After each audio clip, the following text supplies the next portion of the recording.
A'udzubillahi minasyaitonirrajim. Bismillahirrahmanirrahim. Assalamualaikum warahmatullahi wabarakatuh. Alhamdulillah hamdan katsiran thayyiban mubarakan fi kama yuhibbu rabbuna wa yarda. Asyhadu an la ilaha illallah wahdahu la syarikalah wa asyhadu anna Muhammadan abduhu wa rasuluh. Ya ayyuhalladzina amanu taqullaha haqqa tuqatih wa la tamutunna illa wa antum muslimun. Ya ayyuhan nasu taqu rabbakumul ladzi khalaqakum min nafsin wahidah wa khalaqa minha zawjaha wa bassa minkum rijalan katsiran wa nisaa wattaqullaha alladzi tasaaluna bihi wal arham innallaha kana 'alaikum raqiba. Ya ayyuhalladzina amanu taqullaha wa qulu qawlan sadida yuslih lakum a'malakum wa yaghfir lakum dhunubakum wa may yuti'illaha wa rasulahu faqad faza fawzan 'azima. Wa amma ba'du fa inna asdaqal hadisi kitabullah wa khairal huda huda Muhammadin sallallahu alaihi wasallam wa syarrul umuri muhdatsatuha wa kullu muhdatsatin bid'ah wa kullu bid'atin dhalalah wa kullu dhalalatin finnar. Ma'asyiral muslimin wal muslimat, sidang majelis yang semoga Allah muliakan dunia dan akhirat. Alhamdulillah kita bersyukur kepada Allah dan selalu kita bersyukur kepadanya karena Allah telah berikan kemudahan buat kita untuk bisa berada di atas fitrah umat Muhammad sallallahu alaihi wasallam. Lalu acap kali didoakan Rasulullah sallallahu alaihi wasallam setiap pagi selama kita berada di atasnya, Allahumma barik li ummati fi bukuriha. Ya Allah, berikan berkah pada umatku di pagi hari. Cuma mungkin umat kan terbagi dua, ummatud da'wah wa ummatul ijabah. Ummatud da'wah, umat yang sudah sampai dakwah cuma belum merespon. Wa ummatul ijabah, umat yang sampai dakwah dan merespon. Entah kita di bagian yang mana, atau mungkin kita merespon tapi dengan cara-cara yang salah. Karena kalau tidak nanti ujungnya jadi khawarij kita. Khawarij itu sejalan-jalannya kilabun nar kata Rasul. Sampai efek buruk dari Abdul Wahab bin Abdurrahman Rustum abad kedua Hijriyah di Afrika Utara, itu imbasnya sampai sekarang. Orang dibilang Wahabi, betul? Padahal sekarang yang dikaji rujukan kitab Syekh Muhammad bin Abdul Wahab At-Tamimi, Syekh Muhammad At-Tamimi. Ya, tapi orang menganggapnya karena ada kesamaan rujukan, ya sudah dipukul rata. Sebenarnya musuh-musuh Islam yang pengen seperti itu, merubah yang namanya sunnah jadi ekstrems. Kalau dulu zaman Belanda namanya ekstrems. Ya, kita punya ulama-ulama hebat yang mendakwahkan Islam, memperkuat mental orang Indonesia, dibilangnya ekstrems dulu. Nah, kemarinya juga sama, bahkan lebih fatal, ekstrim plus Wahabi. Kajian yuk di Blok M Square, Ustadznya mana? Nih lihat tuh, jenggot Wahabi nih. Apa hubungannya jenggot sama Wahabi? Pasti yang datang nanti perempuan kerudung panjang, ada yang pakai cadar kan. Bini-bininya Wahabi. Nyambungnya di mana coba kalau secara ilmiah? Bahwa orang pakai jenggot kan memang perintah Rasul, betul? Waqsus sawarib wahful liha, tipiskan kumisku, panjangkan janggutmu. Rasul. Apa urusan sama si Wahab? Enggak ada. Perempuan pakai kerudung panjang pun sama, kan Al-Ahzab 59, An-Nur ayat 31. Bukan Nabi Muhammad yang nyuruh, Allah yang nyuruh. Ini difitnah, sunnah difitnah. Kita nggak usah takut. Ya, la yadurrukum man dhalla idza ihtadaitum. Tidak yang membahayakan kalian kalau Allah sudah ridha. Makanya mencari ridha Allah ini penting. Gimana caranya, Ustaz? Salah satunya beriman dengan takdir yang baik. Ya.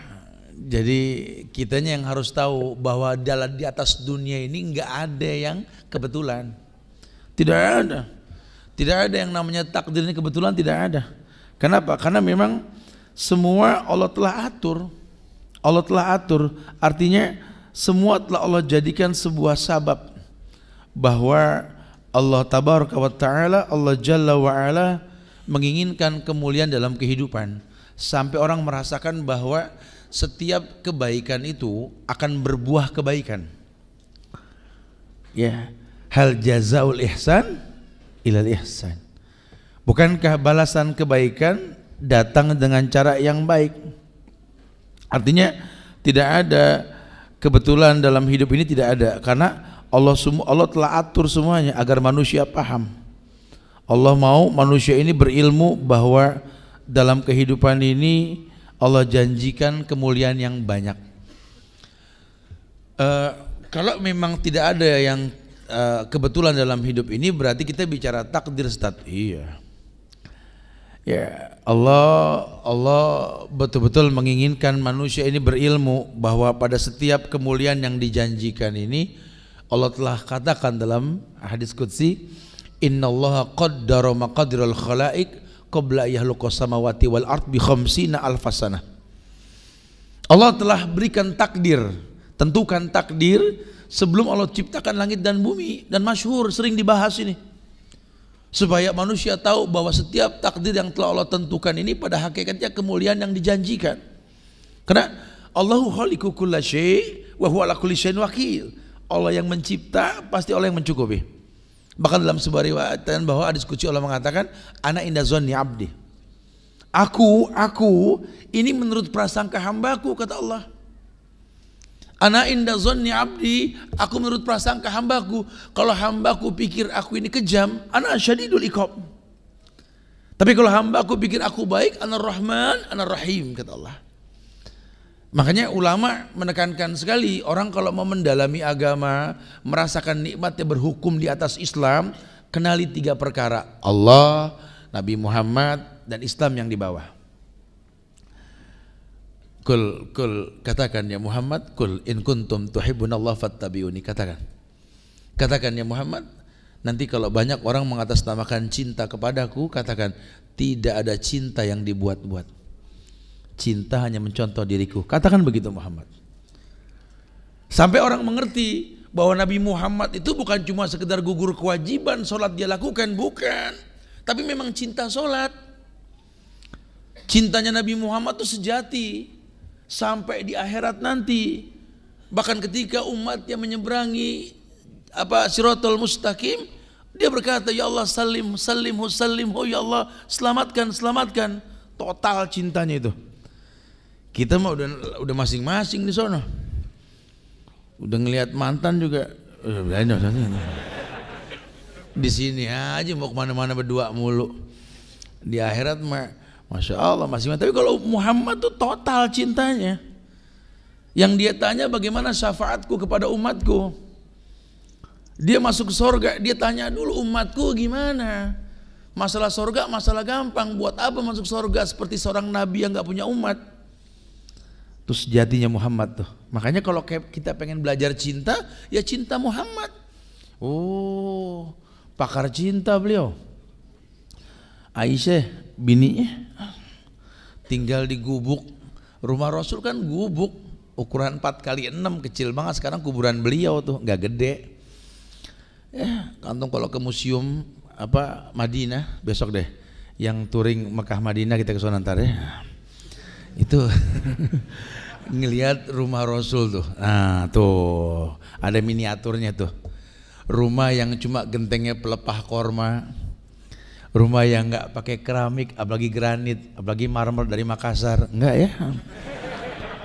Rumahnya sederhana betul. Tidur di atas kasur batu yang dibentuk seperti kasur. Bantalnya cuma tumpukan daun-daun kurma. Di situ Aisyah bilang, baiti jannati, rumahku surgaku. Tuh kalau nggak pandai berkata, bidadari nggak mungkin berkata baiti jannati di rumah yang seperti itu. Coba tes bawa bini ke kontrakan yang begitu. Lu gila kali ya, gue dibawa kemarin. Tapi Muhammad lihat, karena dia pandai menjelaskan bahwa dunia ini mata'ul gurur, kenikmatan yang menipu. Sehingga dalam sebuah riwayat dikatakan, kalau aku meminta sesuatu yang indah, maka yang kupikirkan yang buruk. Jadi kalau kasurku seperti ini, tidurku mimpi di kasur yang empuk. Tapi kalau kasurku mewah, mimpiku tidak sebagus apa yang kurasakan sekarang. Lihat. Oh, dia pandai sekali, dia bikin dunia ini bingung. Ya, dunia ini betul-betul terlena dengan Rasulullah Sallallahu Alaihi Wasallam. Bukan dia yang terlena dengan dunia, bukan. Dia tahu Allah telah takdirkan yang baik. Innallaha qaddara maqadiral khalaiq qabla yakhluqas samawati wal ard bi khamsina alfas sanah. Makanya kalau orang yang beriman dengan takdir baik, efeknya nih, kita bicara efek. Anda beriman dengan takdir baik, dan memang semua takdir baik. Ya, dan tidak ada takdir yang kejam. Kecuali perkataan segelintir sutradara-sutradara yang enggak jelas, gitu ya. Takdir memang kejam. Takdir itu baik. Efek pertama, orang yang meyakini bahwa takdir itu baik akan mewujudkan iman dalam hatinya. Ya, ada di Quran, ada dalam Al-Quran itu orang yang merasakan kesulitan, kemudian dia berhusnuzon kepada Allah, maka dia tetap lakukan ibadah dalam kondisi sabar. Dan ternyata sabar yang dia miliki karena ibadah yang dia lakukan. Allah katakan dalam Al-Quran, ya, Allah berfirman dalam Al-Quran, wa 'alallahi fatawakkalu in kuntum mu'minin. Di surat Al-Maidah ayat 23 itu, kalau nggak salah ya, Al-Maidah ayat 23, dikatakan bahwa wa 'alallahi fatawakkalu in kuntum mu'minin. Dan bertawakallah kepada Allah kalau kamu beriman. Artinya kamu bisa bertawakal dalam hidupmu karena kamu tahu Allah nggak mungkin zalim. Makanya kata ulama, kita berhusnuzon dengan takdir, maka takdir baik itu akan memberikan dampak pewujudan iman dalam diri kita. Ya, dia husnuzon, ini Pak Tani ini bukan orang kaya ketimbang para pengusaha di kota.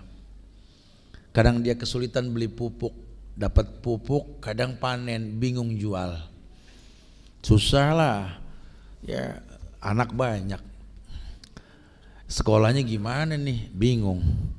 Ternyata Allah bikin anak Pak Tani ini banyakan yang jenius. Udah gak mikirin bayaran sekolah. Tuh, gimana dia gak tawakal? Dia gak ngayal pindah ke kota menjadi orang yang berbeda.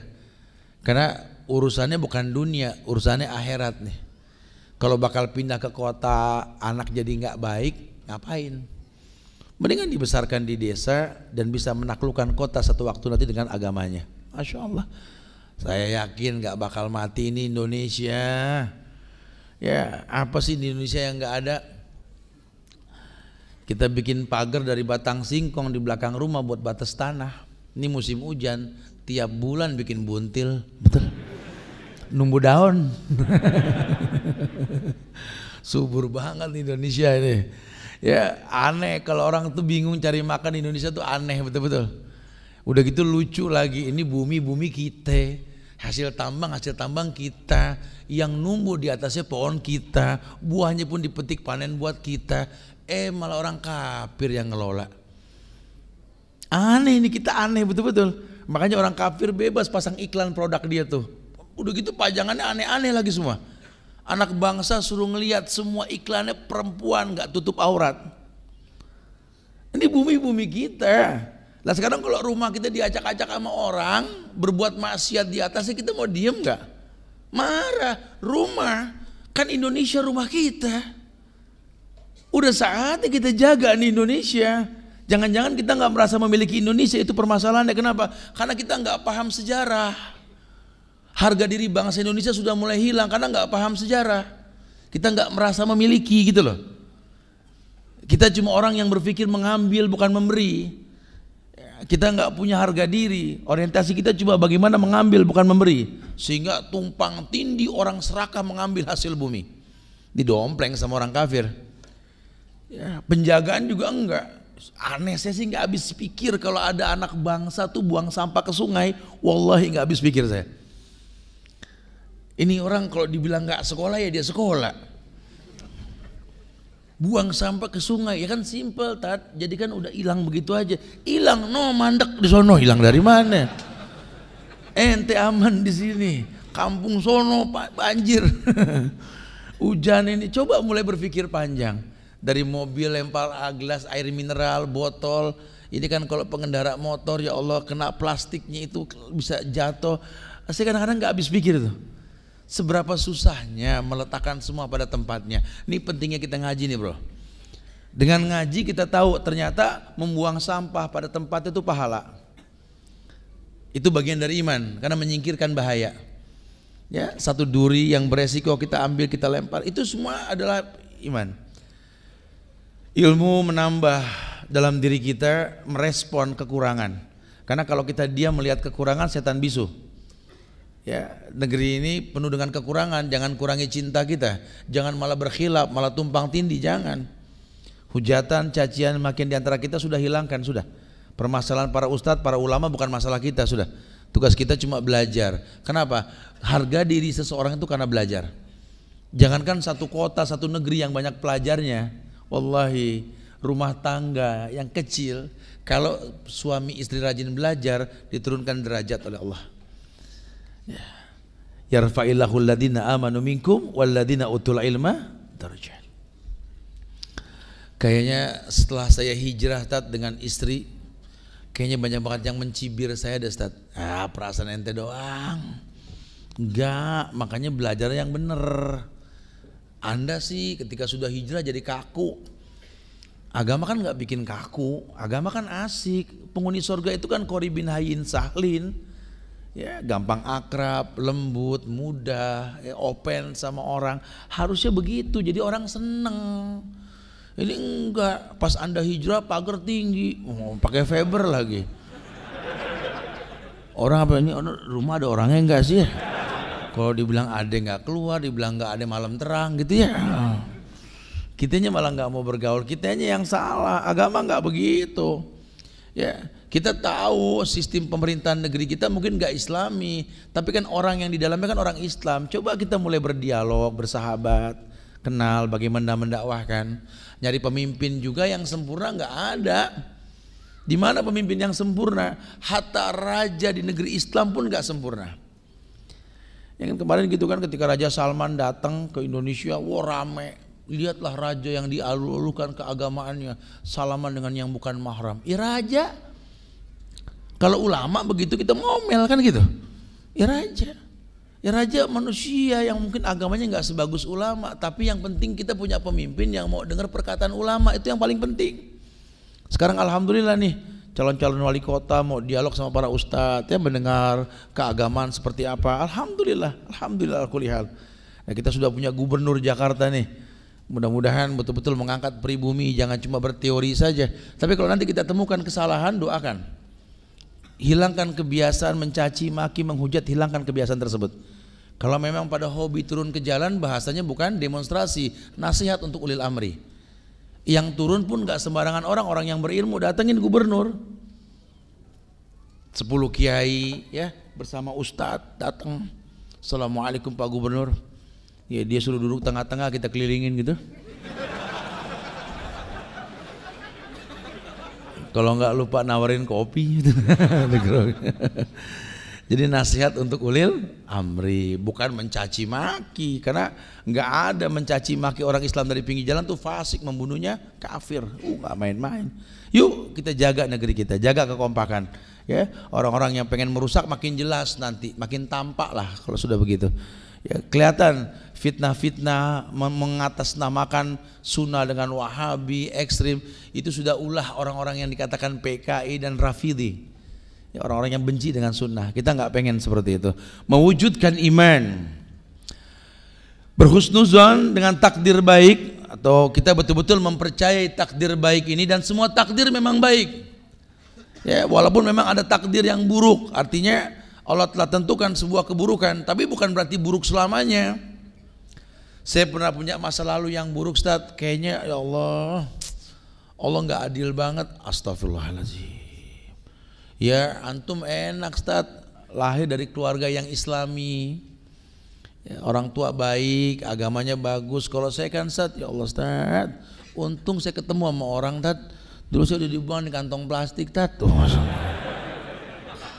ya kan ditemuin, namanya Allah sayang sama situ, betul? Coba kok digondol kucing, ya. Digedein sama kucing, ya nggak bisa ngomong, meong-meong doang ya. Berawal dari syukur nikmat, ya yang kecil disyukurin. Tapi kan alhamdulillah Allah memang punya misi dalam hidup kamu, bahwa kamu ditentukan seperti ini bukan main-main. Kadang orang tua bermanfaat buat anak, kadang anak lah yang bermanfaat buat orang tuanya. Antum punya PR, ya, dan itu nggak main-main. Jadilah ulil albab, jadilah wasilah. Lihatlah cara Nabi menikah. Beliau menikah dengan perempuan yang bernama Khadijah yang punya anak buah banyak, perekonomian yang bagus.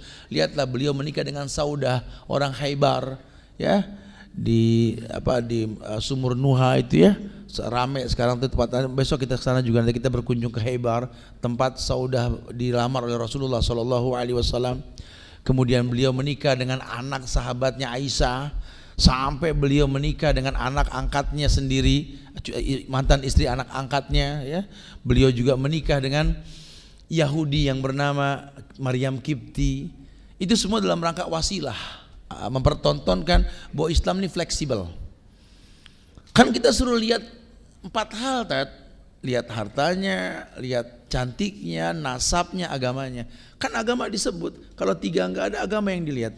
Kesian, mungkin dia nggak punya takdir yang baik, hasil dari masa lalu yang buruk, tapi kan dia dimuliakan sama Allah, ngerti agama, sahih. Kecuali kalau memang dia tidak taubat.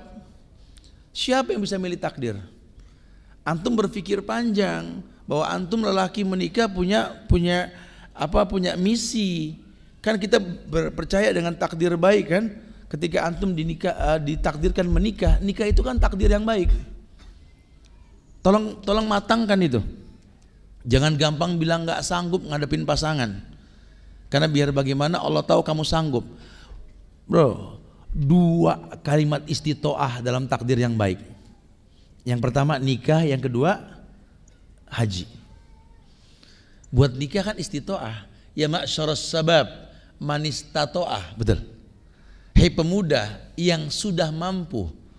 Allah katakan mampu. Sekarang Anda menikah, Anda mampu. Anda sudah menikah, Anda mampu, kata Allah. Yang belum menikah bagaimana? Nggak mampu, gitu. Lelet ente pada ya. Nunggu perempuan bayar mahar dulu. Man istata'a, yang mampu. Anda haji, man istata'a. Kemarin kan kita buka ini touring Amazing Haramain ini kan banyak yang daftar, tapi yang dipanggil sama Allah nggak semua.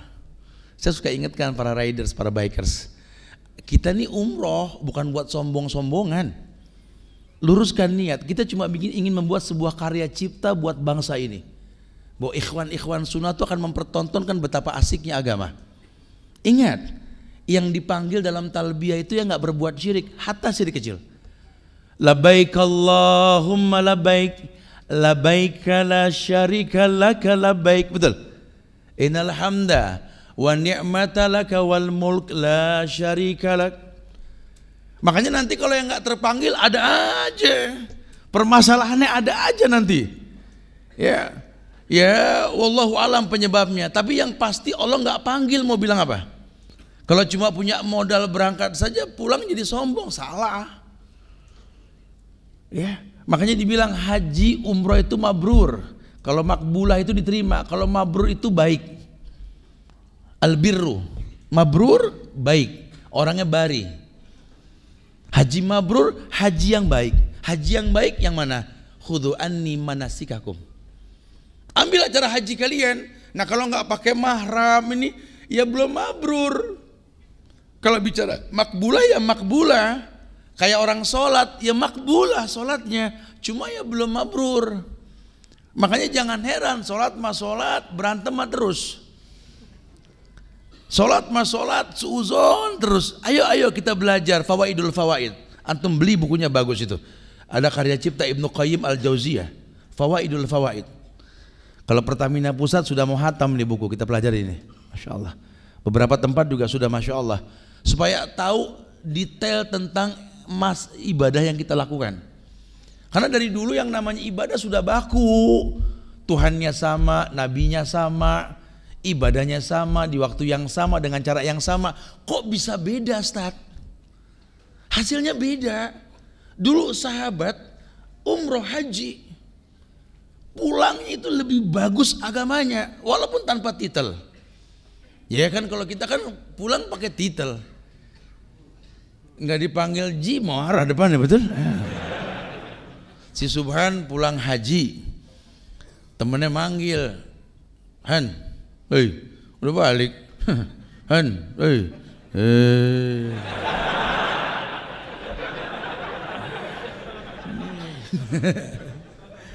Ji Subhan, Jiji. Itu kan pakai titel. Dulu nggak ada sahabat Nabi pakai titel, nggak ada. Abu Bakar, Umar, Utsman haji umrah, nggak ada satu atsar pun mengatakan. Dan ketika sahabat mendatangi rumah Haji Abu Bakar bersama Haji Umar dan Haji Utsman gitu ya, nggak ada. Karena memang nggak perlu, ya walaupun dipanggil Ji sedep ya.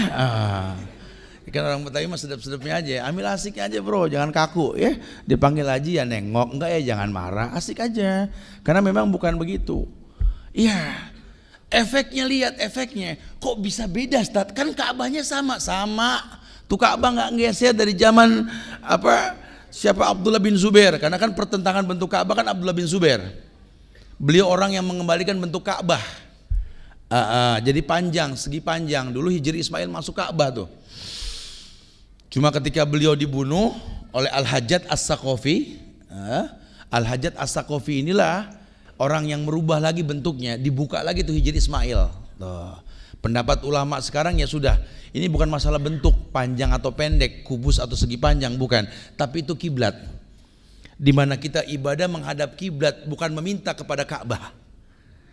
Bukankah perkataan Umar seperti itu? Kamu cuma batu kepada Hajar Aswad.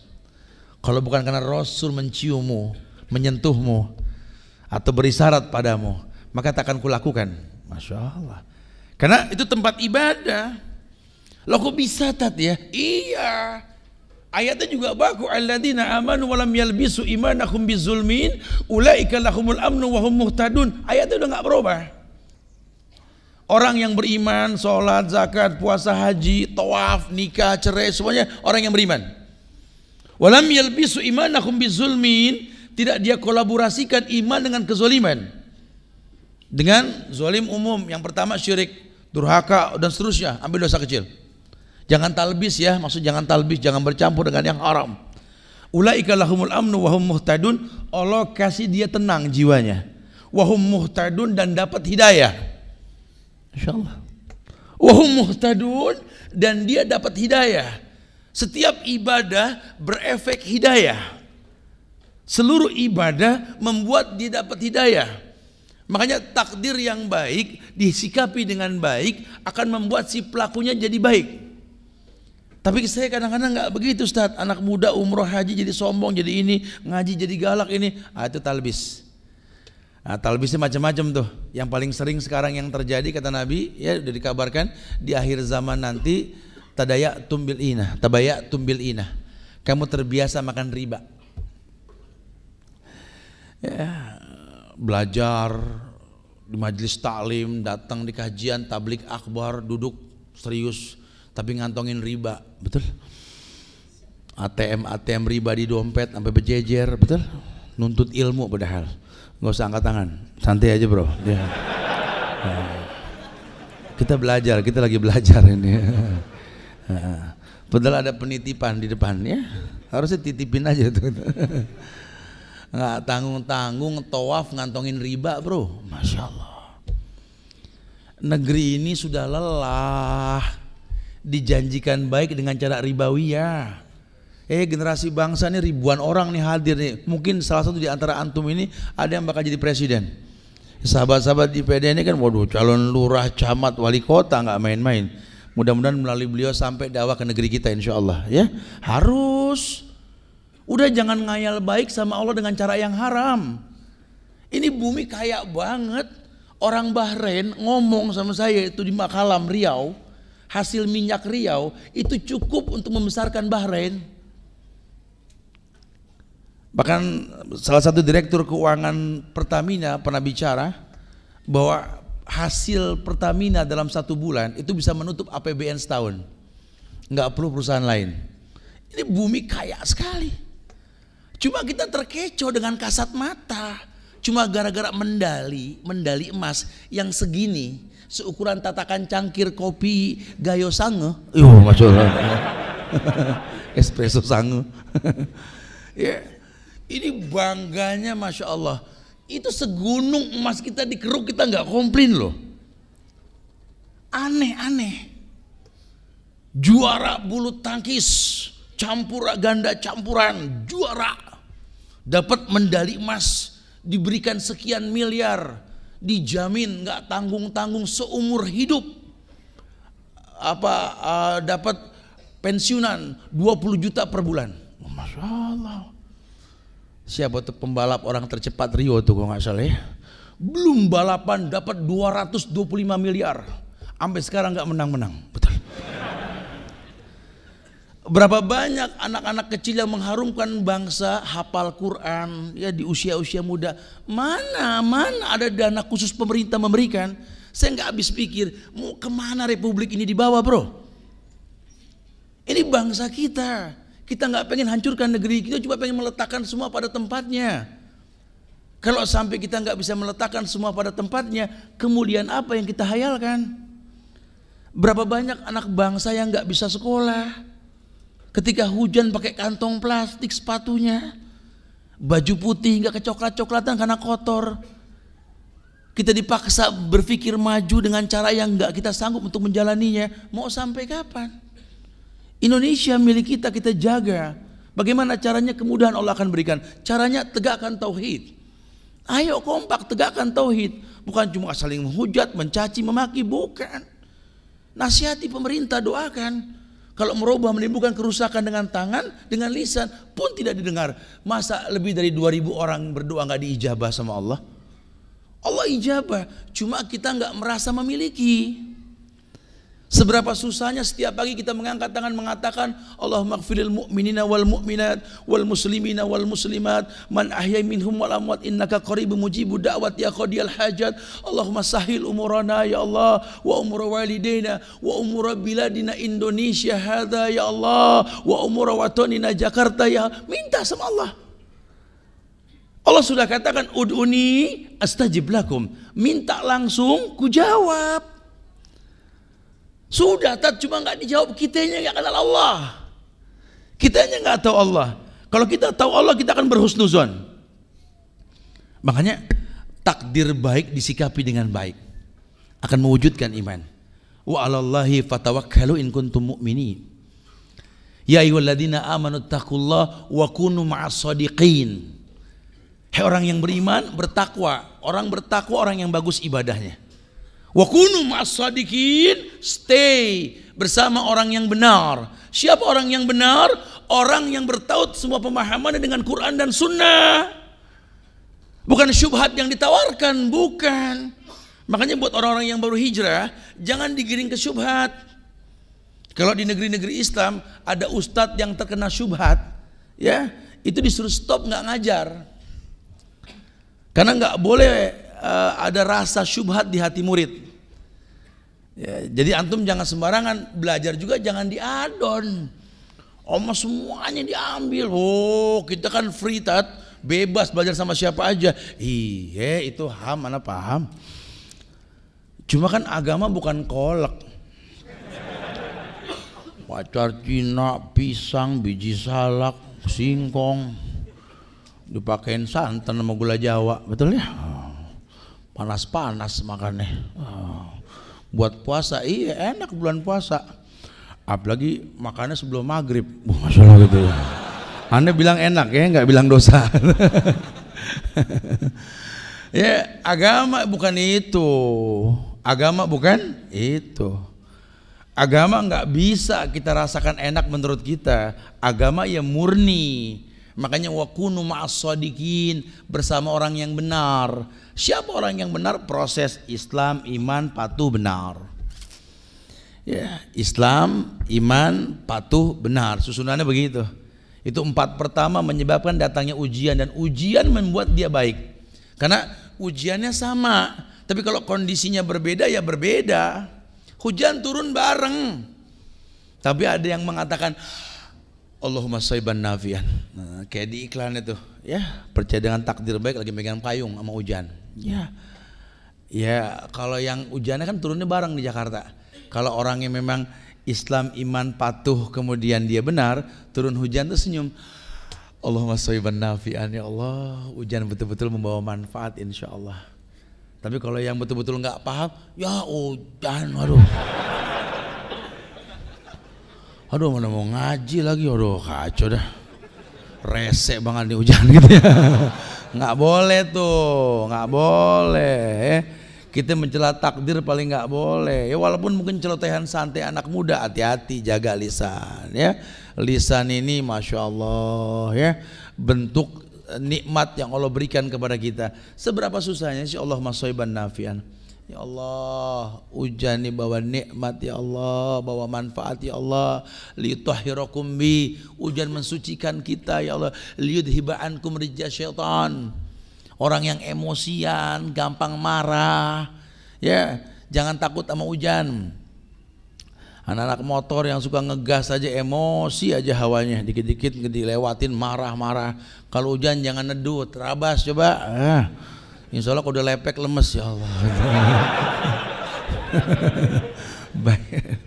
Bikers takut sama hujan, gimana ya?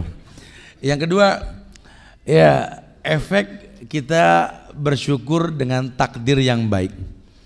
yakni Allah berikan kepada kita adanya ketenangan jiwa dan kebahagiaan hati, ya. Artinya betul-betul memang adanya ketenangan jiwa dan kebahagiaan hati. Di surat An-Naml ayat 79 Allah berfirman, "Fatawakkal 'alallah innaka 'alal haqqil mubin." Ya, orang kalau sudah beriman dengan takdir baik, dia punya alasan. Alasannya ayat ini. Ya, fatawakkal 'alallah innaka 'alal haqqil mubin. Allah perintahkan, sebab itu bertawakallah kamu kepada Allah, karena sesungguhnya kamu berada di atas kebenaran yang nyata. Jadi optimismenya timbul. Ya kayak guru-guru antum dulu itu tonton 2004, 2005 awal-awalnya rame kajian sunnah itu. Kita diuji banget, masuk ke instansi kemana nih jenggot jadi masalah, betul-betul masalah ya. Cuman nggak ada masalah buat masalah ke orang gitu loh, kan memang perintah. Terus aja lama-lama yang larang malah nanya, obatnya apa tat? Begitu dia bilang. Tahu apa wa ali oncom ya wa apa, saya bilang saya lupa dulu tuh. Saya nggak paham, pokoknya udah deh. Ya karena yakin.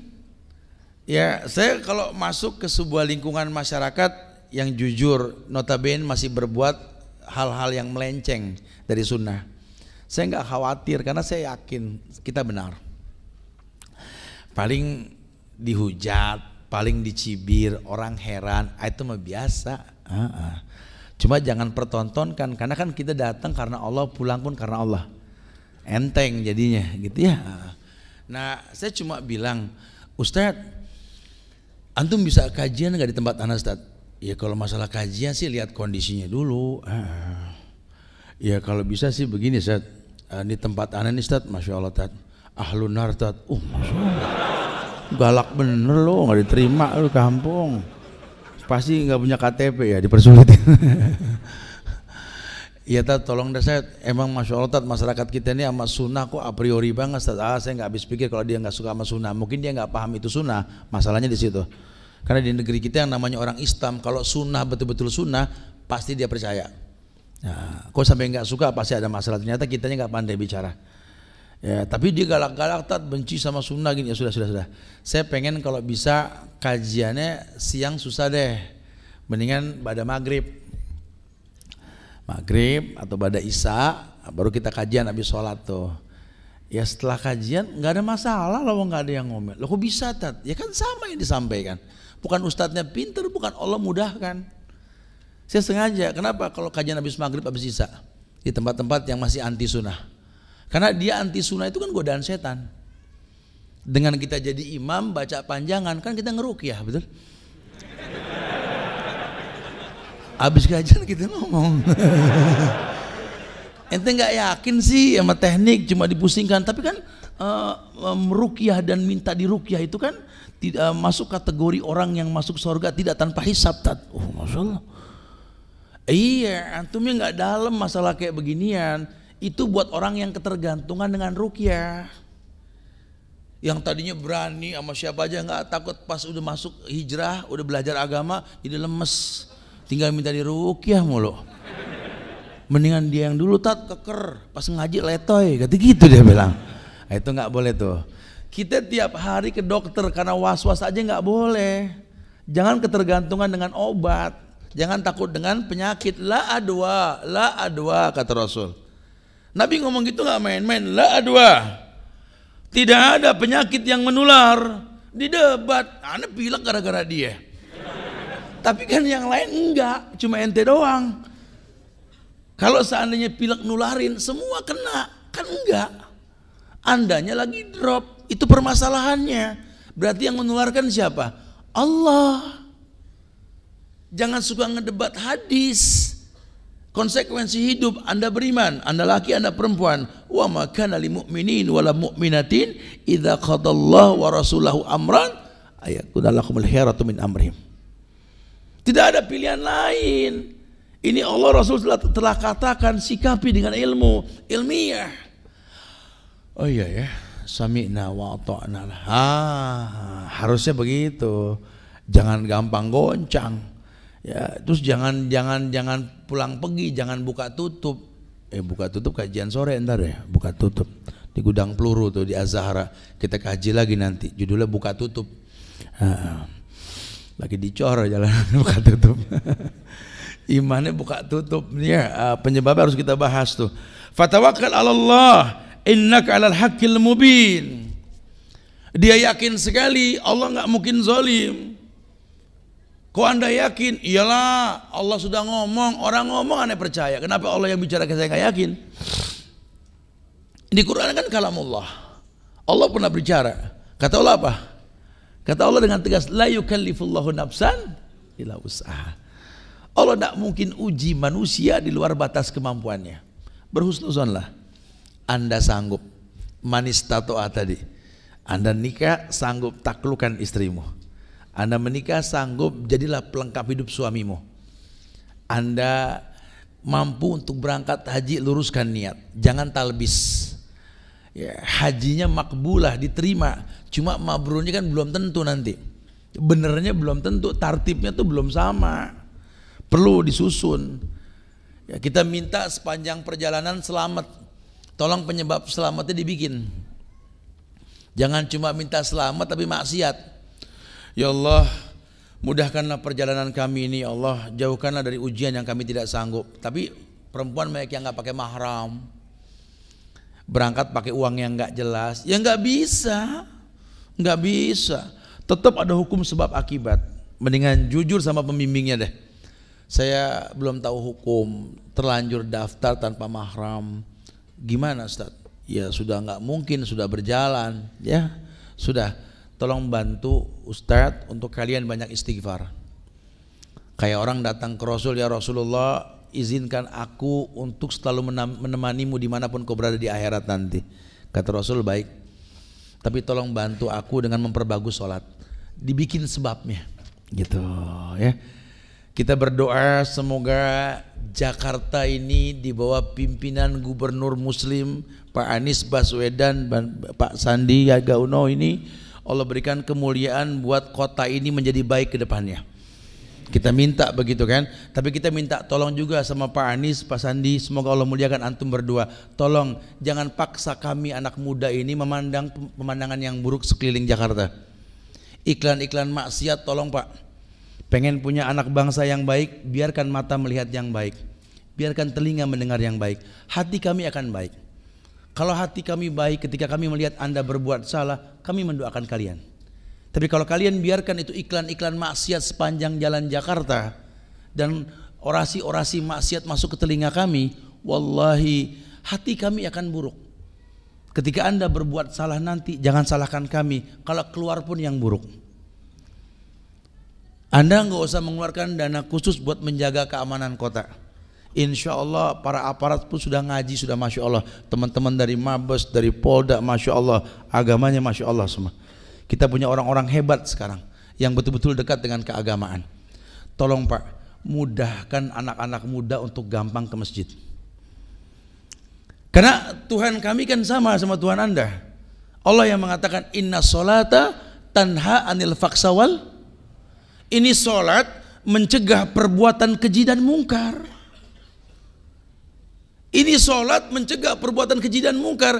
Jadi jangan takut kalau sholat kami bagus, yang kami lihat bagus, yang kami dengar bagus, insya Allah hati ini akan makin bagus.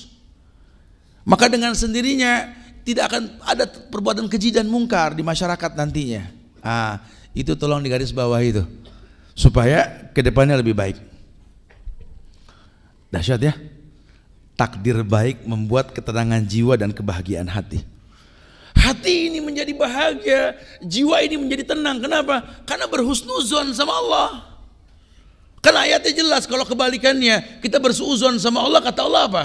Wadzalikum zannukumul ladzi zanantum bi rabbikum ardakum fa asbahtum minal khasirin. Kau rasakan buruk dalam harimu, kau rasakan buruk dalam hidupmu karena prasangkamu yang buruk sama Allah. Waktu yang merupakan pinjaman, harta yang merupakan titipan, kau lupa cuma pinjaman, cuma titipan. Yang waktunya makin berkurang. Saya bilang dari kemarin, kalau kita nyontok umur Rasul, ini si Subhan ini ya paling 3 kali pemilu lagi. Kalau nyampe, kan gitu ya. Ya kan kesian yang udah dekat sama umur Rasul. Rasul 63, dia 62 11 bulan gitu ya. Saya bilang udah jangan mantang, udah apa aja makan dah ya, nggak usah diet udah. Sebulan lagi. Kalau dunia dia nikmatin, kenapa agama dia nggak maksimal? Maksimalin, mau kapan lagi? Mumpung masih bisa sholat diri, nunggu duduk dulu baru husu. Mumpung masih bisa buka Quran, nunggu cuma ngedenger doang karena mata udah rabun. Jangan, ayo pastabikul khairat. Lawang Nabi saja yang bawa Quran sebagai petunjuk, nggak pernah nggak baca Quran. Tiap Ramadan mulazamah sama Jibril, mengulang semua bacaannya. Para sahabat yang hafal Quran, bahkan Utsman bin Affan, Masya Allah, sering menghatamkan Quran ketika tahajud. Kita yang nggak dijamin sorga, udah 2 minggu nggak ngaji. Masya Allah. Allahu Akbar. Ini orang pikir kali masuk sorga bareng Samsung kali ya. HP mulu dibuka. Jalan HP, duduk kajian Ustadz ngomong HP lagi. Masalah negara kali yang dibaca ya. Sampai nggak semut. Astagfirullahaladzim ya, Masya Allah. Taib. Kemudian di yang ketiga dikatakan bahwa Allah itu akan menjamin kalau kita berhusnuzon dengan takdir baiknya, kecukupan kepada orang-orang yang berhusnuzon dengan takdir baik. Ya karena husnuzon itu setengah dari keberhasilan sebenarnya. Anda yakin Anda mampu, Anda yakin Anda mampu. Ya. Bab tawakal tuh di surat At-Talaq ayat 3, apalah semua. Kita nggak usah ayat-ayat yang susah, yang gampang-gampang aja deh. Wa may yattaqillaha yaj'al lahu makhrajan wa yarzuqhu min haitsu la yahtasib. Wa may yatawakkal 'ala Allah fa huwa hasbuh. Wa may yatawakkal 'ala Allah fa huwa hasbuh. Karena sudah berhusnuzon. Ya saya sih yakin Ustaz, kalau saya ditakdirkan itu rezeki gampang. Makanya saya yakin ma anfaqtum min syai'in fa huwa yukhlifuh. Atau ma naqasat shadaqatum min malin. Saya yakin Ustaz. Dengan ayat yang mengatakan apa yang kalian infakkan Allah yang bakal ganti. Bahkan tidak akan pernah kurang harta karena sedekah. Tuh. Hadis Nabi dia yakini anfik unfik alaik. Infakkan hartamu Allah infakkan kamu. Saya enggak pernah takut miskin Ustaz. Masya Allah. Betul-betul dia tiru Abu Bakar As-Siddiq, As-Siddiqul Akbar. Udah, kalau untuk urusan Allah memang bertahap, ya, enggak bisa langsung. Tetap ada usaha untuk meyakinkan diri bahwa yang namanya sedekah, infak, sodako, zakat, nafkah, ini semua penyebab datangnya kebaikan. Karena ternyata yang bikin kita kaya itu bukan kerja keras. Banyak yang kerja keras sampai ngetok-ngetok batu tiap hari nggak kaya-kaya. Keras banget tuh orang kerjanya. Tapi kan ternyata yang bikin kerja keras kita betul-betul semangat dalam bekerja, wallahi ya ini sedekah. Jadi kalau miqdar Allah sudah ukur. Ya, innallaha qaddara maqadirul khalaiq. Ada takdir yang telah Allah tentukan sudah. Qad ja'alallahu likulli syai'in qadra. Allah berikan takdir dengan ukuran yang berbeda. Allah enggak zalim kalau si kecil ini makannya sedikit karena lambungnya belum besar. Tapi kan judulnya hidup. Ya kan enggak adil Ustaz kalau yang orok makan cuma setatakan beras tumbuk lagi yang halus. Si gede ini makan satu paket makanan. Kayaknya enggak adil ya. Adil lah. Lihat efeknya. Bukan lihat proses makannya. Ya Anda jangan suka bilang, ya Allah Ustaz, Allah nggak adil banget Ustaz. Saya yang banting tulang tiap hari berteman dengan kotoran, pupuk kandang, menanam, memetik, lelah Ustaz. Nilai nggak seberapa, malah si penikmat yang paling kaya. Rezeki itu bukan cuma tumbukan uang bro. Ente sehat itu nikmat. Nikmatani maghbunun fihima katsirun minan nas, kata Rasul.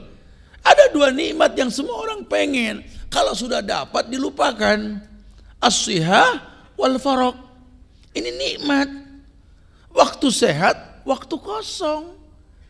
Kamu punya sehat, macul tiap hari, enggak kenal klinik, betul? Enggak kenal rumah sakit. Ya Allah nikmatnya Masya Allah. Ini orang di Jakarta kaya-kaya, cuma entar-entar sakit. Penderitaannya dua. Yang pertama macet ke rumah sakit, betul ya? Yang kedua orang nengokin males, macet. Ya jadi sebenarnya penderitaan. Anda punya waktu kosong, kerja cuma macul dari waktu duha sampai siang.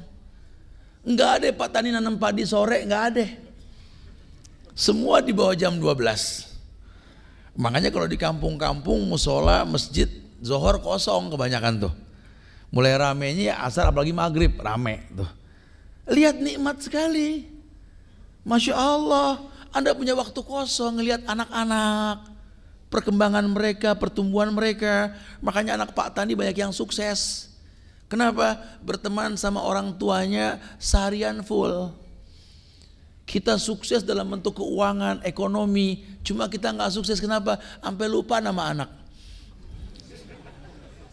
Pokoknya tiap tahun atu aja gitu ya. Siapa namanya Mak? Ya udah lupa betul-betul ya. Saking sibuknya. Kelewatan nih orang. Ya sampai lupa. Ini anak mau disekolahkan di mana nilainya? Ya Allah, dua nikmat sehat dan waktu kosong tuh. Udah waktu kosong, fa idza faragta fansab. Ya cuma saya juga nggak paham kalau kita berusaha untuk ngebaca nih masalah di negeri kita nih. Perusahaan itu jelas loh. Pak Tani itu sekarang kebingungan mau macul apa? Semua dicor. Cikarang, Kerawang jadi perumahan tuh. Sekarang ada mie rebus, mie karta. Dia Masya Allah. Dibikin tower bererot di tengah-tengah kampung, orang kampung geleng pala, ya tenaonnya. Ayat toweran ya. Banyak tower dibikin bingung. Petani bingung macul apa? Ya kalau petani saya suka bilang kalau di Bogor ya, kalau saya nggak ada umur, karena ya Allah saya ini deket banget sama kematian, saya bilang tiap hari di motor, sampai apal istilahnya, sampai apal merek-merek ban. Ya kalau lagi parkir, lagi lampu merah kan, truk, bannya saya baca tuh merek sampai apal gitu. Dekat dengan maut kalau saya nggak ada umur, saya suka bilang sama orang-orang Bogor ya di yayasan, tolong sampai kapanpun buat sebuah lembaga pendidikan yang alamnya itu 45-55. 45 itu biarkan jadi bangunan, 55 tetap jadi alam. Karena kalau Pak Tani nggak ada yang dipacul, tembok kita dipacul urusannya. Banyak jadi maling di mana-mana kan. Terus tegakkan hujah bahwa cetaklah generasi para wanita-wanita ini ibunda para ulama. Kenapa? Biarkan mereka menjadi bidadari di sorga mereka. Siapapun menghayalkan rumahku sorgaku, cetak para wanita ibunda para ulama. Ya, jadi saya katakan begitu. Kenapa? Karena kalau tidak nanti yang terjadi di Indonesia kan lapangan pekerjaan lebih gampang perempuan. Udah sawah dibikin cor-coran, dibikin aspal, dibikin bangunan, kemudian perempuannya juga diterima kerja gampang. Ya sorga nggak ada bidadarinya. Rumahku sorgaku bidadarinya kan perempuan. Nah karena sekarang kalau perempuan semua di aspal, kata orang sorga kosong amat. Iya bidadarinya nggak ada. Udah nggak ada sorga lagi di negeri kita, betul? Ayo anak laki jangan nyari kerja, ciptakan pekerjaan. Jadi orang yang punya harga diri, biarin kecil kepala teri daripada gede ekor kakap. Punya harga diri kita. Jangan bergelantungan di pundak-pundak mayit. Ini orang-orang kafir cuma ngelola kita dengan cara yang haram, kenapa kita kasih? Ayo ciptakan pekerjaan. Jangan mencari pekerjaan, ciptakan, sudah saatnya. Biarkan wanita-wanita kita ini berdiam di rumah, menjadi bidadari, menjadi madrasah buat anak-anaknya. Bukan malah tawaf di mall gitu loh. Bagus dia nggak angkat tangan di satpam, bismillah Allahu Akbar, subhanallah. Lantai 1, lantai 2, lantai 3. Ayo kita minta sama Pak Gubernur, ini nggak ada lagi perempuan-perempuan dipajang ini. Di pinggir-pinggir jalan dibuka auratnya. Ya Allah, Islam cinta sama perempuan, suruh tutup auratnya. Ayo ajak, insya Allah Pak Gubernur mau mendengar. Lawang baik kok. Hal-hal yang membuat rusak anak bangsa jangan diiklankan sudah. Tapi ajakan-ajakan kebaikannya. Kalau bisa, wallah, Anda legenda Pak Gubernur. Mungkin Anda nggak bisa ngerubah Jakarta, tapi Jakarta akan berkata pernah anak Anda di sini. Masya Allah. Ayo tegakkan, jangan takut. Mumpung ada kesempatan cuma 5 tahun loh. Kedepannya kita nggak paham apa yang terjadi, betul? Ayo, anak bangsa dukung, doakan. Doa anak bangsa akan mendapatkan kebaikan diberikan oleh Allah. Masya Allah. Ya, jadi betul-betul Allah jamin. Allah katakan wa may yatawakkal 'ala Allah fahuwa hasbuh. Allah jamin. Jangan suuzon sama Allah. Jadi nanti kalau sampai mungkin kita sudah berusaha cuma nggak ada perubahan, jangan salahkan Allah. Karena Allah pengen kamu itu bukan sukses, bukan gagal, sabar atau syukur. Ada kalanya doamu didengar, ada kala doamu dialokasikan dengan yang lain oleh Allah. Ada saatnya doamu dipending karena belum saatnya diberikan. Karena kalau orang yang tahu meminta adalah sebuah kebutuhan, dia akan setting manfaat yang dia minta. Ya Allah, habli minas salihin. Ya Allah, berikanlah aku anak-anak yang saleh. Karena dia tahu kekurangan masa lalu yang dia miliki. Masa lalu hamba yang kelam, yang gelap, ya Allah, membuat hamba tak pandai menghafal Quran, membuat hamba tak pandai beribadah dengan benar, ya Allah. Sementara kalau hamba wafat nanti, bukankah doa anak yang soleh yang masuk ke lubang kubur hamba, ya Allah, diminta. Orang yang seperti ini Allah kasih anak yang soleh. Bukan cuma minta, Rabbi habli minas solihin, ya Allah, berikanlah aku anak yang soleh, yang penghafal Quran, ya Allah, biar teman tahu siapa saya. Gak begitu gitu ya.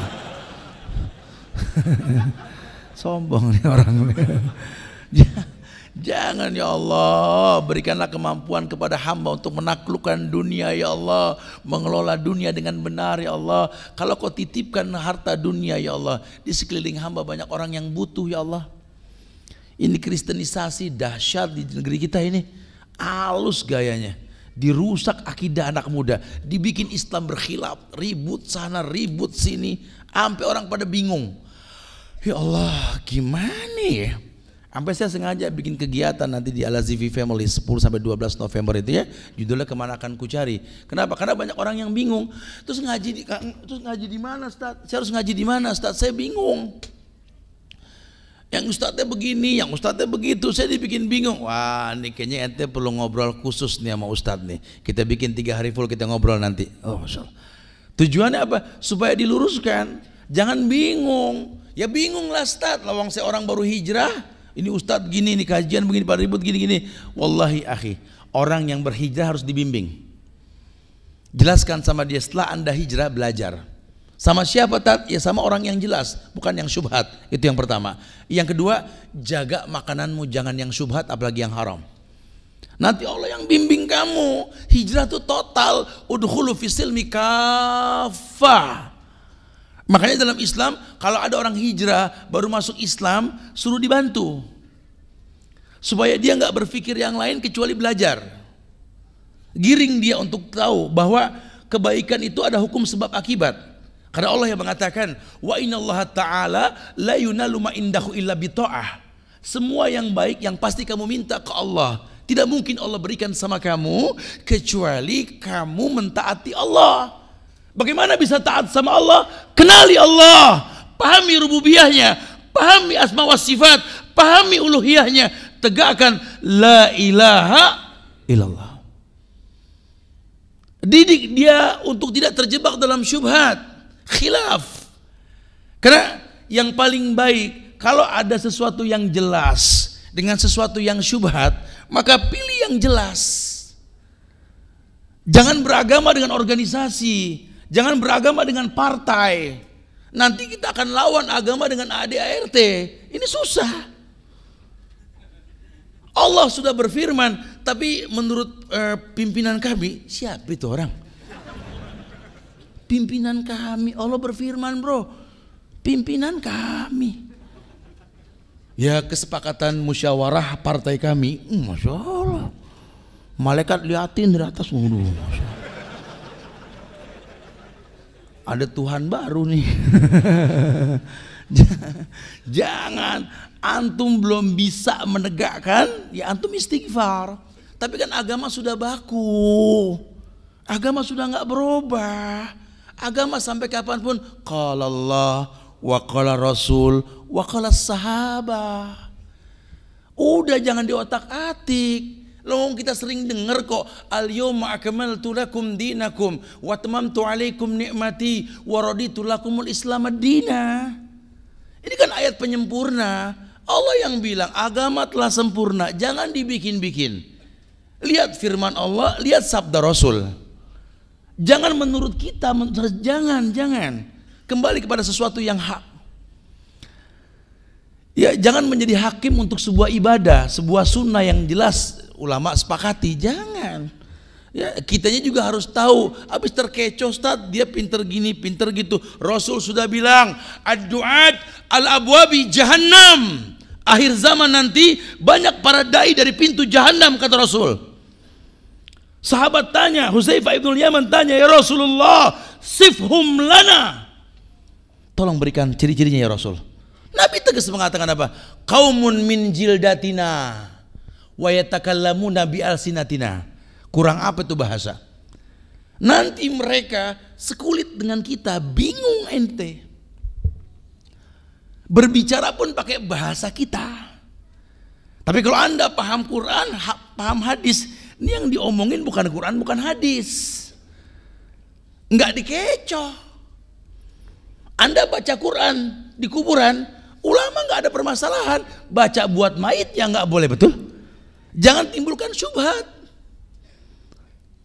Jelas kita boleh baca di mana saja selama enggak ada penghalang, karena adab bicaranya. Tapi kan para sahabat enggak melakukan. Jangan hembuskan fitnah di masyarakat. Lau kana khairan la sabaquna ilaihi. Kalau sahabat sudah melakukan, jujur itu kebaikan. Tapi kalau tidak, kembali kepada contoh mereka. Sebaik-baik umat yang pernah Allah muliakan. Kuntum khaira ummatin ukhrijat linnas. Kalian sebaik-baik umat. Siapa? Sahabat. Ukhrijat azharo. Ditampakkan beda di hadapan manusia. Kenapa? Bawa misi Rasul. Bukan setiap orang boleh khuruj keluar. Bukan. Ditampakkan beda nih para sahabat. Kenapa? Bedalah mereka. Lawang mereka bawa Quran dan Sunnah yang pasti bertentangan dengan adat tradisi. Makanya penyakit godaan dakwah zaman Rasul dan sahabat tradisi. Sama dengan kita di sini. Lawang kita sampaikan yang Rasul sampaikan dibilang ajaran baru. Ya kan baruan dia. Kita kan mau yang Rasul. Cuma karena nggak nyampe, ya dianggap baru. Bukan. Kita ini pengikut Imam Syafi'i, Muhammad bin Idris Asy-Syafi'i. Imam Syafi'i mengajarkan kita untuk paham. Idza shahal hadis, fahuwa madhabi. Kalau ada hadis yang sahih, kita bermazhab dengan hadis tersebut. Nah sekarang kalau hadis sifatnya perintah, amr, wajib bukan? Wajib. Oh kemarin rame masalah sorban, betul? Masya Allah. Kita klarifikasi tetap aja, rame betul. Sampai kita bilang itu sunnah Rasul. Saya Muhammad Subhan bin Umar Abu Bakar Basir mengatakan itu sunnah, jelas. Cuma ya orang terus aja sudah mau bilang apa?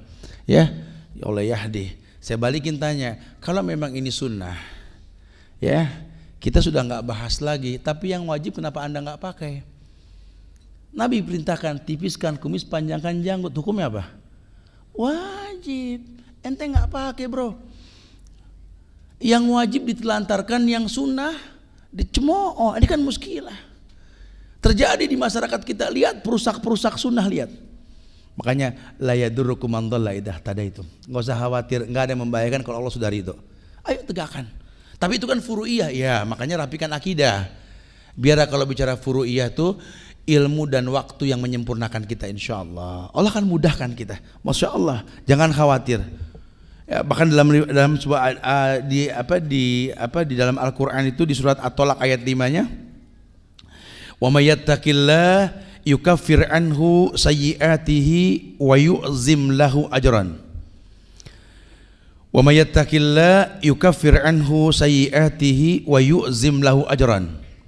Dan barang siapa yang bertakwa kepada Allah, niscaya Allah akan menutupi kesalahan-kesalahannya dan akan melipat gandakan pahala baginya. Lihat, orang yang berhusnuzon kepada takdir yang telah Allah takdirkan, Allah bikin dia jadi orang yang bertakwa karena husnuzon dalam ibadah. Dia bersabar, dia sholat, dia bersabar, dia buat kebaikan, dia isti'anah, dia minta sama Allah. Allah perintahkan wasta'inu bis sabri was shalah. Suruh minta tolong dengan sabar dan sholat. Sehingga sholat bikin dia bertakwa, umroh haji bikin dia baik, sedekah bikin dia mulia. Allah katakan wa may yattaqillah yukaffir anhu sayyi'ati wa yu'zim lahu ajran. Yukaffir anhu, Allah akan tutupi sayyi'atihi, semua kesalahan-kesalahannya, wa yu'zim lahu ajran, Allah akan perbesar balasannya. Lihat, tidak ada keburukan sama sekali. Kita berhusnuzan dengan takdir baik, dan semua takdir itu baik.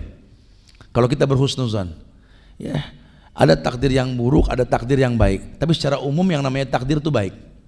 Karena Allah nggak mungkin berbuat zalim pada takdir tersebut. Tapi kita bisa menjadi penyebab datangnya takdir yang buruk. Ya banjir bandang buruk dong, betul? Takdir yang buruk. Iya, kenapa? Karena kita yang buang sampah sembarangan tadi. Apa kata Rasul?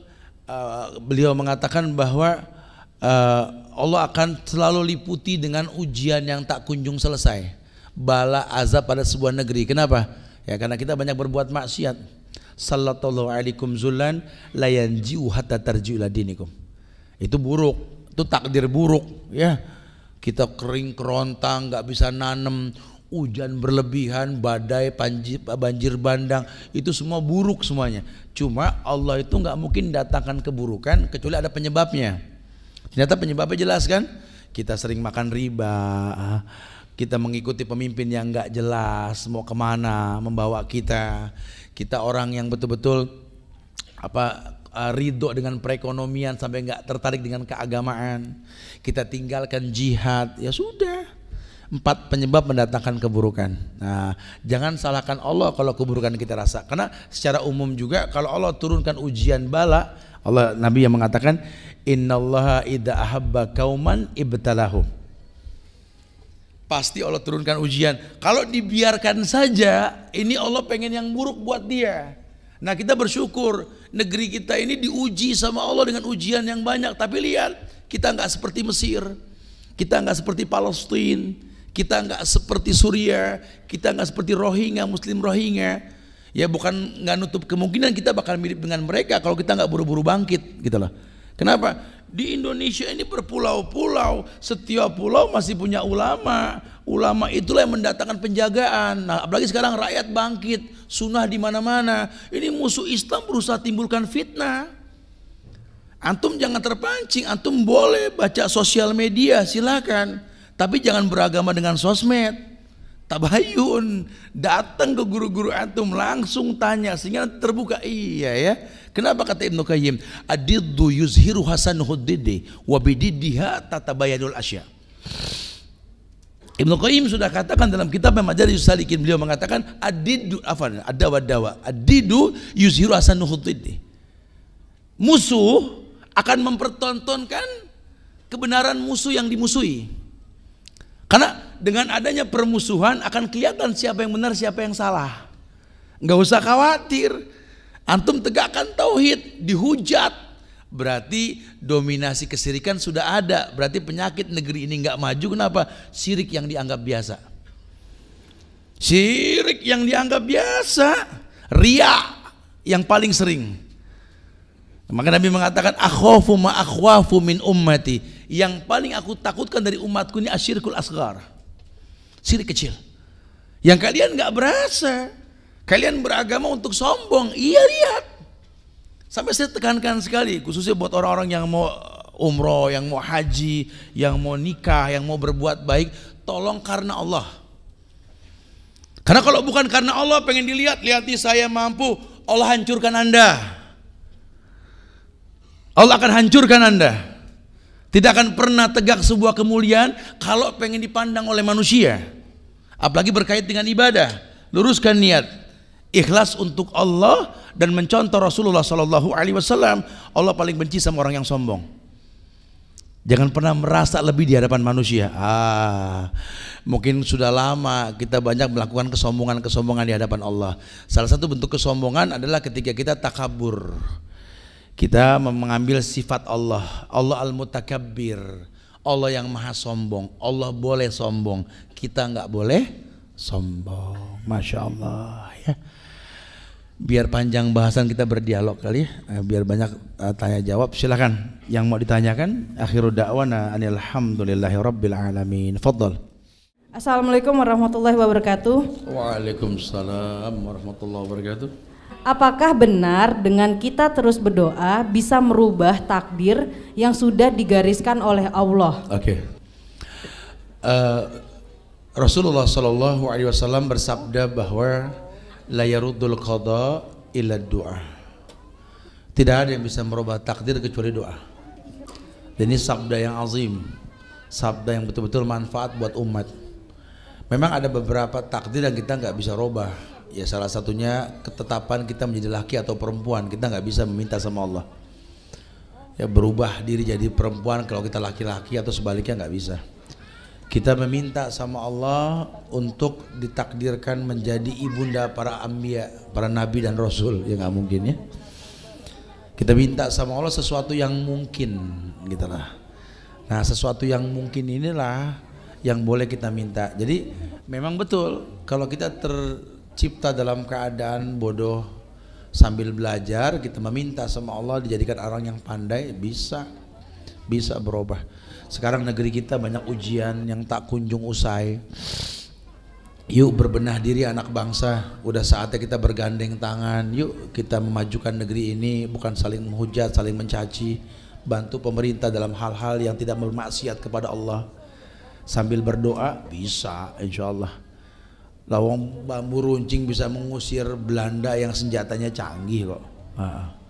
Kenapa sekarang kita mampu beli senjata canggih kok kita terpuruk melawan orang yang cuma bawa bambu runcing, kita nggak sanggup.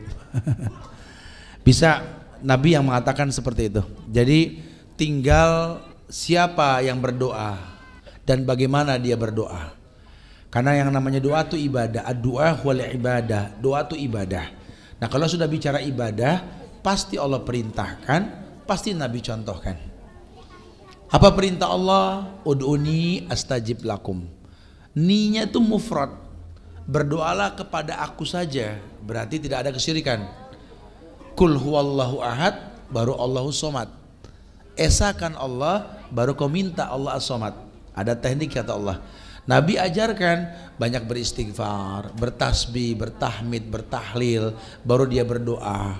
Boleh bertawasul dengan amal soleh, menutup dengan solawat, minta orang-orang soleh mendoakan kita yang masih hidup, minta orang tua memberikan keberkahan dalam bentuk doanya. Semua diajarkan. Kalau sudah begitu nggak ada yang nggak mungkin. Dunia ini alam kemungkinan.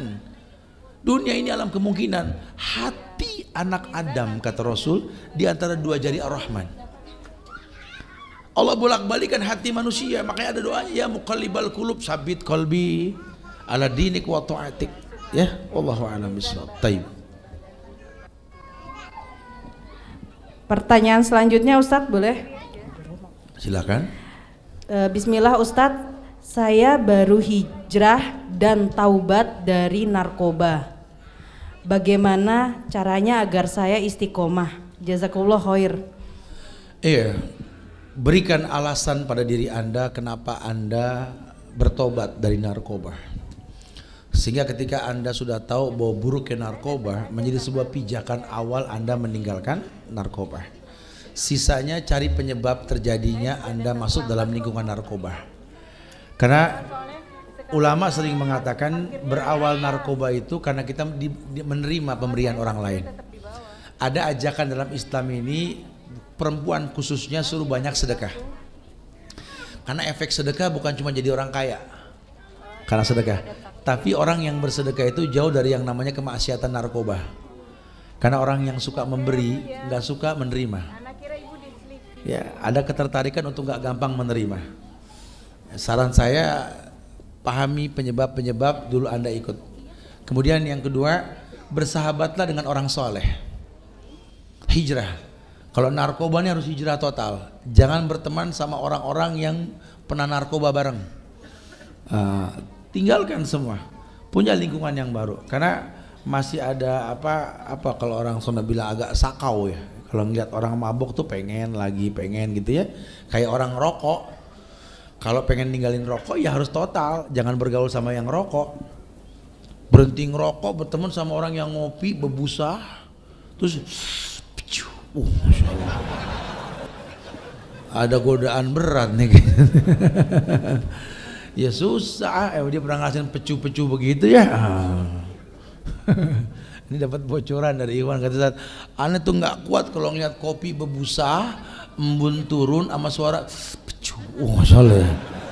Ya hindari deh gitu. Jadi memang harus total ya, berteman sama orang saleh. Sisanya banyak beristighfar, duduk di majelis ilmu. Semoga Allah jadikan anti perempuan yang betul-betul hijrah, dijauhkan dari masa lalu yang buruk tersebut ya. Bahkan dijadikan ibunda para ulama insyaallah ya, insyaallah. Saya baca ya. Assalamualaikum Ustaz. Ustaz, tadi bilang kita tidak boleh memagari memagari terlalu tinggi ketika kita hijrah. Bagaimana menyikapi teman yang mengajak kita untuk urusan duniawi seperti misalnya nge-mall? Saya gabung dengan mereka, saya jadi gak putus ibadah. Saya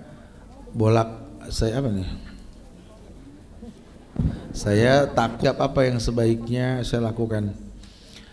Iya, nge-mall apa sih? Nge-mall. Oh, mall ya. Aku kirain nge-mall baju.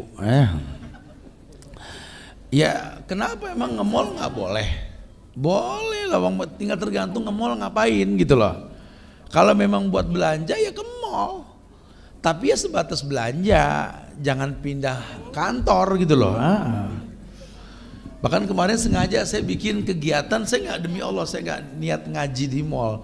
Saya cuma bilang ngopi sore bareng Bang Subhan di mall gitu ya. Ada di kafe yang kita tentukan kemarin di Pondok Indah 3 itu ya, di Halal Bistro. Iya, tujuannya apa? Tuh ada ustadz tuh kalau mau ngobrol gitu ya. Jadi bukan daftar dong ngaji di mall, salah. Justru dapat bocoran mumpung ada ustadz tuh kali mau ngobrol ya. Daripada ngerumpi yang enggak, atau cuma sejam sebentar waktunya santai, bisa rileks gitu lah. Ya boleh-boleh aja. Sekarang di mall juga sudah banyak kok ajakan-ajakan yang baik. Atau kalau mungkin kita bilang saya nggak mau ke mall, ini handphone lebih dari mall. Betul? Lebih dari mall. Maka saya bilang dari kemarin, kadang-kadang nih kita buka handphone kayak mau masuk WC doanya. Nyalain pertama tuh kita pencet power, Allahumma inni a'udzubika minal khubsi wal khaba'is. Ya Allah, aku berlindung dari godaan setan laki, setan perempuan ini. Karena ini handphone, astagfirullahaladzim, apa yang nggak ada, antum nggak perlu tawaf di mall, cukup nyalain handphone. Maksiat di tangan anda. Tuh kalau buka handphone bacanya begitu, giliran tutup gimana? Sama, matiin, lempar gufronaka, gitu ya, sama saya bilang. Kayak keluar WC gitu. Ya, jadi kita nggak bisa menghindar. Kalau memang kita butuh ya kenapa enggak. Mudah-mudahan dengan jual beli yang betul, kita betul. Kan ada doa masuk pasar, keluar pasar, boleh nggak apa-apa. Tapi temen itu memang ngajaknya untuk kepentingan. Nah kalau tadi diajak mungkin suruh nongkrong yang nggak penting, nantilah kita bahas deh. Ada tanda-tanda orang yang diberikan kemuliaan oleh Allah. Salah satunya bakhil dengan waktu. Waktu yang dimaksud dibuang-buang. Jadi kalau temennya ngajak ngebuang waktu, dia tanya, kumpul di mall mau ngapain? Ya nongkrong aja, nongkrong doang. Enakan di sini bro, ya rumah sendiri mau gaya apa juga boleh gitu kan? Ya enggak, kita pengen ya ngobrol-ngobrol santai tentang agama ya, enggak lama. Nah mungkin kita lihat efek itunya. Tapi kalau memang enggak ada manfaatnya ngapain? Nongkrong dalam Islam boleh, tapi hak kotorik hak kohu kata Rasul. Perhatikan hak orang jalan. Jangan gara-gara nongkrong orang keganggu, pemandangan jadi nggak baik. Jangan. Ya kita nongkrong di sebuah tempat, kita nggak bisa menghindar. Kalau yang namanya nongkrong tuh hobi anak muda. Cuma tongkrongannya buat apa? Kalau cuma ngobrol yang nggak penting, kan waktu pinjaman dipakai buat yang nggak penting, dosa, mubazir. Akhirnya kita keras hati untuk sebuah hal yang tidak bermanfaat, kita jadi keras hati nantinya. Wallahu a'lam. Ya, yang saya maksud itu meninggikan pagar di sini, membatasi diri, ya. Jadi bukan cuma rumah yang ditinggikan pagarnya, tapi memang dia batasi diri. Dia ukur. Kalau memang bakal dia jadi nggak baik dalam pergaulan, dia mundur dulu. Tapi dia nggak tinggalkan temannya. Karena saya pernah sampaikan di beberapa kajian bahwa al-mu'minul ladzi yukhalitun nas wa yasbiru ala ma'adahum afdalu minal mu'minil ladzi la yukhalitun nas wa la yasbiru ala ma'adahum. Orang beriman yang baik imannya mau bergaul sama orang yang kurang baik imannya lebih mulia ketimbang orang beriman yang nggak mau bergaul. Rawahu Tirmizi. Bukan berarti antum tetap bergaul, kalau bakal beresiko, babnya jelas darul mafasid muqaddam ala jalbil masoleh. Mencegah yang buruk terjadi lebih dikedepankan ketimbang melakukan kewajibannya. Kalau anda hijrah masih bergaul sama yang nggak baik, bakal rusak, jangan. Perdalam agama, kuatkan iman dan akidah anda, kemudian datangi mereka, dakwahkan. Karena yang namanya teman tuh asik dalam berdakwah. Kita kalau berteman dakwah tuh enak, bebas ngomong. Antum juga nanyanya juga asik. Jadi hidup suasana. Makanya itu yang Nabi ajarkan kepada para dai. Kata Rasul, walakin sahibukum hadza khalilullah. Tetapi sahabat kalian ini, Rasul menjadikan dirinya sahabat orang-orang yang didakwahi. Jadikan dia sahabat. Enggak usah robah suara kalau ngomong agama, biasa aja, bro. Kalau ngomong lo gimana ngomong. Allah berfirman ya lo enggak demen. Jangan gara-gara di mimbar berubah suara, jangan. Al-Azifi bro, apa adanya gitu ya, jangan sampai dibuat-buat. Hidup ini kan apa adanya, maka saya sering bilang Al-Azifi bro, hidup ini apa adanya, jangan direkayasa. Anda sudah begini-begini, sudah ini fenomena indah sudah. Masya Allah, jangan dipaksakan. Anda orang Indonesia pakai batik, pakai sarung, pakai songkok, wallah zen, keren. Jangan paksakan pakai gaya yang lain, takutnya nggak nyambung. Ya, bukan nggak boleh, boleh. Cuma Anda ukur yang Anda nyaman tuh apa. Makanya saya respect di majlis-majlis para masyayikh di Madinah, itu ulama nggak ngomel. Yang habis pada main futsal, basket, pulang kerja, mau ke masjid, kumpul semua. Yang penting nyaman, kan belajar tuh kan enjoy. Yang enjoy buat antum apa? Jangan paksakan. Yang tadinya santai pakai celana, mau pakai jeans, mau pakai kedora, itu giliran ngaji berubah. Sampai susah jalan, dikit-dikit, mau kemana? Mau ngaji. Duduk sampai susah, kapan nulisnya kita kalau begitu ya? Dibikin asik. Karena agama tuh asik dan kita punya Allah yang maha asik. Allah. Ya, karena Allah mengatakan fattaqullaha mastata'tum, tuh asik sekali. Bertakwalah semampunya kata Allah. Ya, jangan dibikin-bikin. Assalamualaikum. Apakah ikhtiar salah satu apa nih? Ente ngasih yang tulisannya rusak semua ya.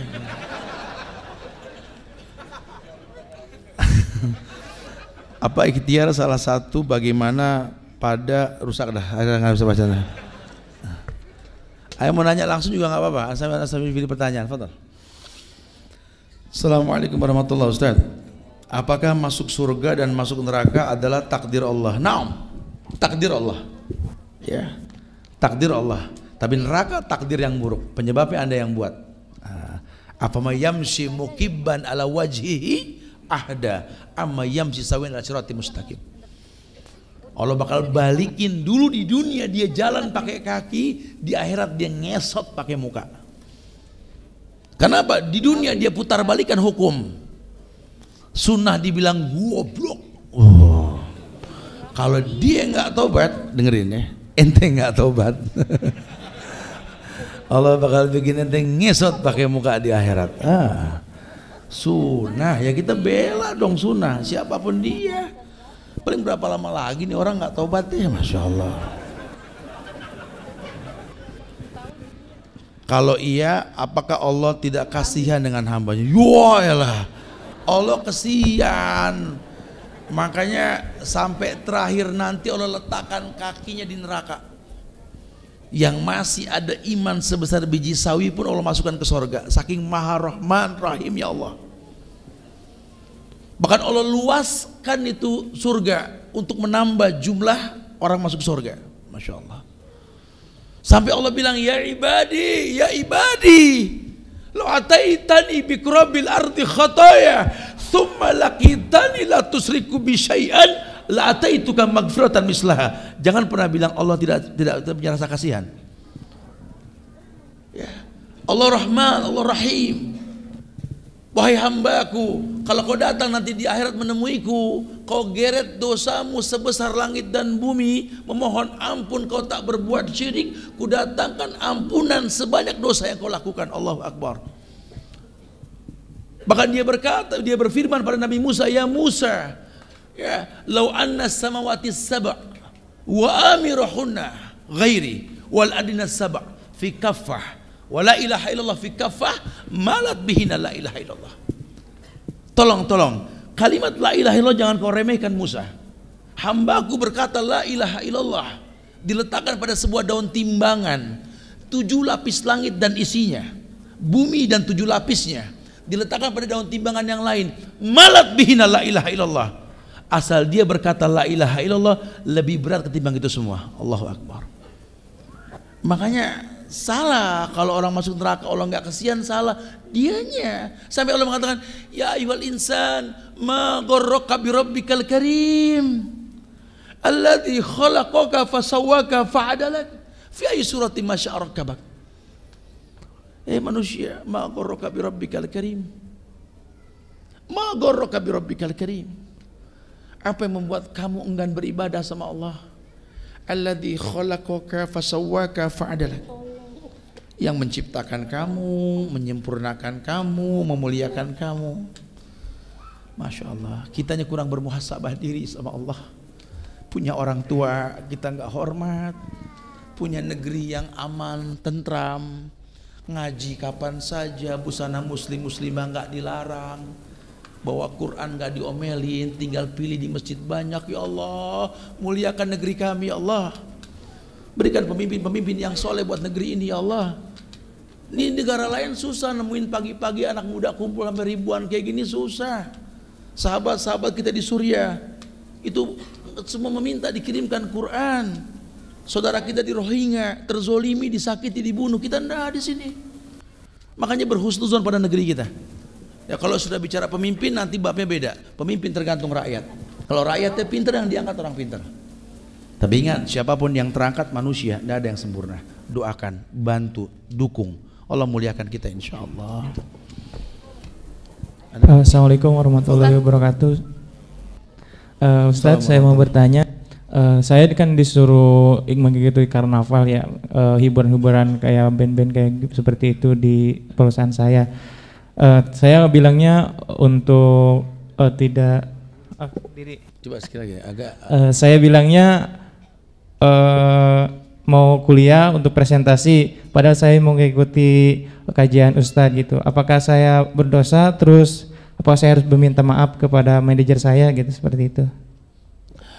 Wallahu a'lam bishawab, akhi ya. Kalau memang antum punya akad pada sebuah pekerjaan, sebuah perusahaan, maka orang dilihat dari akadnya. Ya, sehingga ya bukan berarti menghalalkan yang diharamkan untuk mendapatkan sesuatu yang halal. Jadi jangan sampai kayak orang mau nyium hajar aswad bikin pecah kepala 4 orang gitu loh. Sikut sono nyium.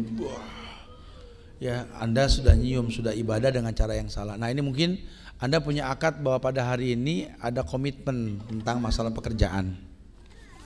Tapi Anda pengen ngaji juga. Harusnya ada basa-basi aja dari itu.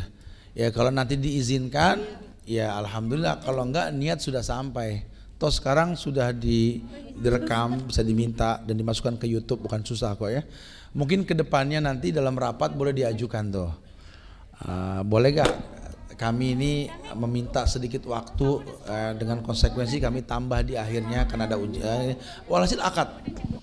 Ya, saya nggak berani mengatakan benar karena kerja wajib, belajar juga wajib. Tapi kalau belajar wajib, merutinkannya sunnah. Allahu a'lam. Semoga Allah mudahkan antum untuk bisa bekerja dan belajar nanti insyaallah ya. Barakallahu fiik. Bismillah, Ustadz. Ya. Fadhal.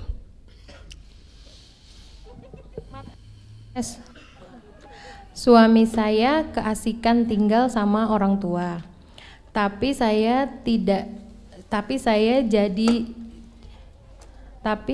jadi jauh sama mertua karena suami nggak mau ngontrak. Akhirnya saya dan mertua nggak harmonis. Suami nggak percaya. Ya. Suami nggak percaya rezeki kalau. Ya. Suami nggak percaya rezeki Allah kalau ngontrak. Gimana Ustadz? Udah 3 tahun nikah, kebetulan belum dikasih anak. Udah berapa lama nikah?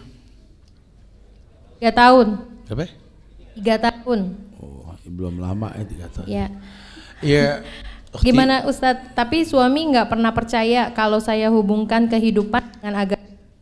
Bener dia nggak percaya tuh.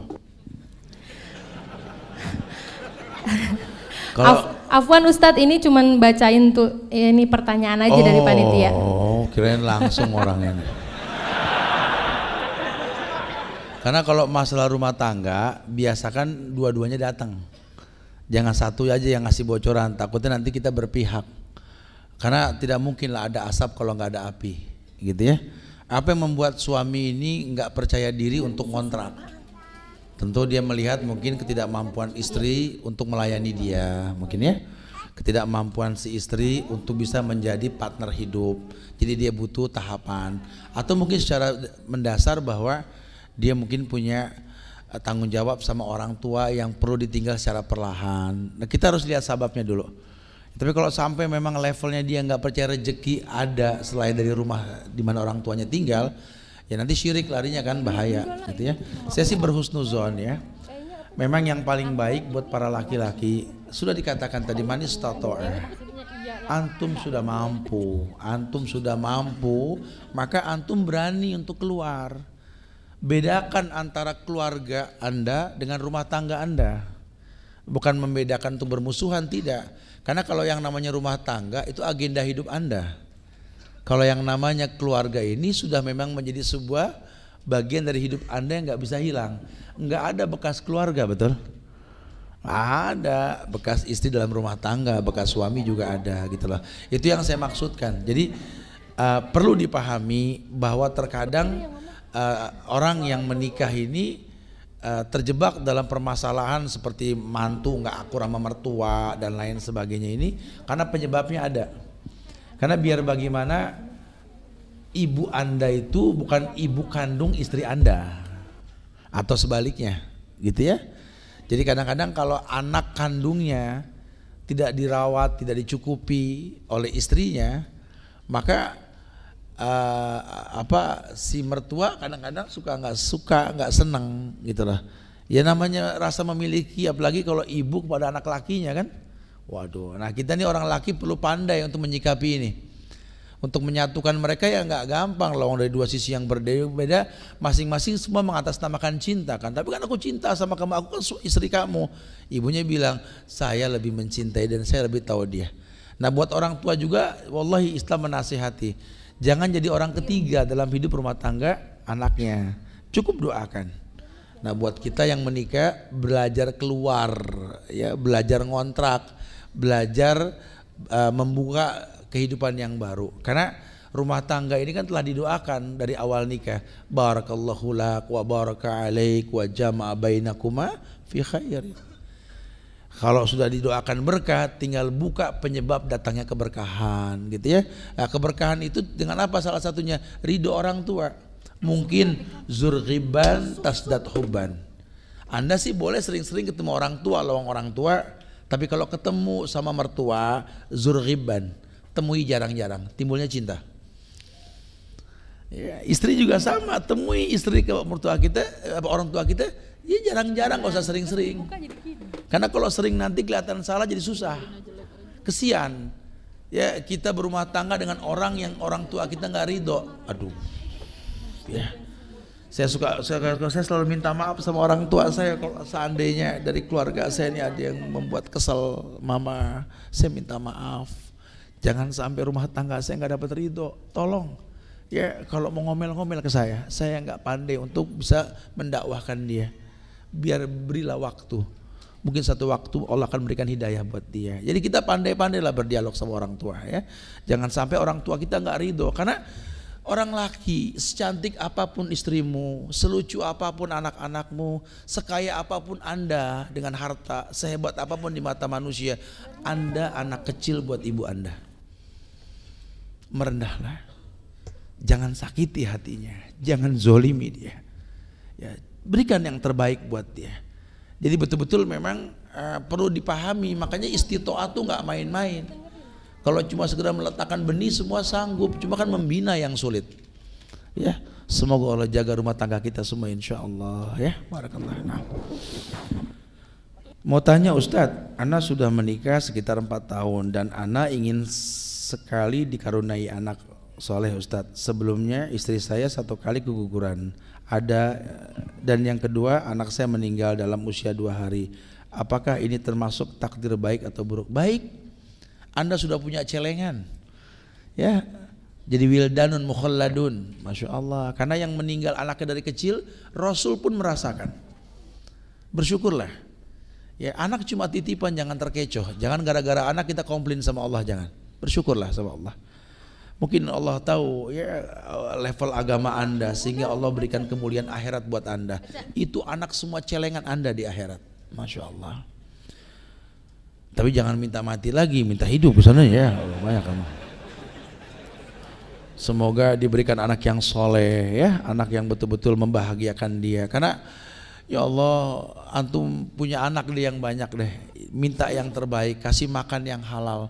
Itu anak yang soleh nanti itu nolong kita, ya. Dia yang bakal bimbing kita jalan subuh ketika kita sakit.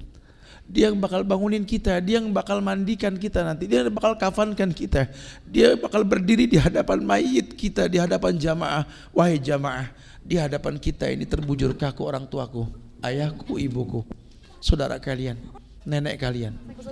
Ya Allah, kalau ada janji indah dalam hidupnya yang belum dia tunaikan, hutang untuknya. Rasul pun tak menyolatkan mayit yang berhutang. Aku anaknya, bertanggung jawab untuk semuanya.